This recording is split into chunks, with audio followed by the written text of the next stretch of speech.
అందరికీ నమస్కారం. సో ఈరోజు శ్రీ సీతారాం వారి సంత స్వామి ఇది గుడి అభివృద్ధి ప్రణాళిక ఇది ప్రోగ్రాం ఇది సంబంధించి పర్యటన చేయడం జరిగింది. ఈ నెల మార్చ్ నెల 27 తేదీన గౌరవ్ నీలు ముఖ్యమంత్రి గారి సంబంధించి ఇది వర్క్ సంబంధించి పనులు సంబంధించి శంకుస్థాపన అప్పుడు ద్వారా చేయడం జరిగింది. తదుపరి గౌరవనీయులు రెవెన్యూ శాఖ మార్చులు శ్రీ పొంగులేటి శ్రీనివాస్ రెడ్డి సార్ గారి ఆదేశాల మేరకు ఈరోజు అందరూ ఇప్పుడు ఏజెన్సీ సంబంధించి అలాగే ఇతర ఇంజనీరింగ్ డిపార్ట్మెంట్స్ అందరికీ ఈరోజు తెలుసుకొని ఒక ఇన్స్పెక్షన్ చేయడం జరిగింది. అలాగే ఇక్కడ టైం బౌండ్ మేనర్లో అందరికీ ఇప్పుడు తెలిసిన విషయం ఏంటంటే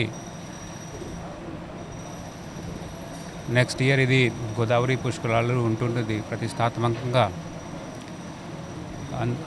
అందుకని బిఫోర్ దాట్ ఇది అన్ని వర్క్ కంప్లీట్ చేయడం కోసం ఒక టైం బౌండ్ మేనర్లో టైంతో సహా క్వాలిటీ కూడా నాణ్యమైన చేయాలి. ఇది కూడా ఇన్స్ట్రక్షన్స్ చెప్పడం జరిగింది. సో ఇప్పుడు డిస్మాంటిలింగ్ వర్క్ ఇప్పుడు నడుస్తున్నది. డిస్మాంటిలింగ్ అయిన తర్వాత ఇది ప్రణాళిక ప్రకారం మనం ముందుకు పోతాము. ఇప్పుడు కూడా ఇన్స్ట్రక్షన్స్ ఎక్కడైనా అడ్మినిస్ట్రేషన్ నుండి ఏమైనా కావాలంటే మ్యాన్ మటీరియల్ రిసోర్సెస్ ఏమైనా అది కూడా టైం టు టైం రివ్యూ పెట్టి సంబంధించి ఆఫీసర్స్కి, తహసీల్దార్కి, సబ్ కలెక్టర్ గారికి, పిఓఐటీడీఏకి అందరికీ ఇన్స్ట్రక్షన్స్ ఇవ్వడం జరిగింది.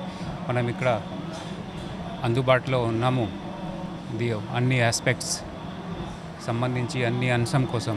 సో అదే ఇప్పుడు మనం చూస్తున్నాము. సో టైం బౌండ్ మేనర్లో ఇది కంప్లీట్ చేయమని ఇది కూడా ఇన్స్ట్రక్షన్స్ చెప్పడం జరిగింది. ఆర్ఎన్బి నుండి ఒక 2-3 డేస్లో ఒక స్పెసిఫిక్ ఇది భద్రాచలం టెంపుల్ డెవలప్మెంట్ వర్క్ సంబంధించి ఒక స్పెసిఫిక్ జేఈ స్థాయి అసిస్టెంట్ ఎగ్జిక్యూటివ్ ఇంజనీర్ స్థాయి ఒక ఆఫీసర్ కూడా ఇక్కడే ఏర్పాటు చేస్తాము. సో టెంపుల్ వర్క్ ఇప్పుడు నడుస్తున్నది ప్రణాళిక ప్రకారం, ఇప్పుడు అంతకుముందు నిర్ణయం అయిన ప్రకారం. సో ఇది టైం బౌండ్ మనలో విజయవంతమైన చేయడం సిద్ధంగా ఉన్నాము. Thank you.